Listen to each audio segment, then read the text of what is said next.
Prabowo Subianto dan Gibran Rakabuming Raka ditetapkan menjadi presiden dan wakil presiden terpilih pada Rabu 24 April 2024. KPU berharap paslon lainnya dapat turut hadir melihat dan mengikuti proses penetapan Prabowo Gibran Rabu pagi. Komisi Pemilihan Umum menyebut telah memberikan undangan kepada ketua umum partai politik hingga pemerintah, termasuk pasangan Anies Baswedan dan Muhaimin Iskandar, serta Ganjar Pranowo Mahfud MD.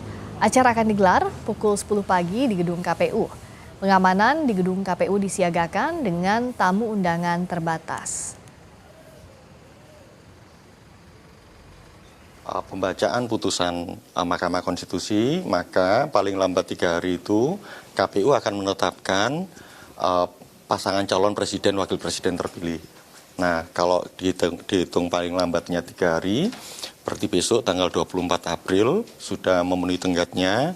Oleh karena itu besok pagi pukul 10 tanggal 24 April tahun 2024, KPU akan mengundang sejumlah pihak, mulai dari lembaga negara, pimpinan lembaga negara, kemudian pemerintah, tentu yang terkait ya relevan, dan kemudian partai politik, ketua umum dan sekjen dari partai politik peserta pemilu tahun 2024.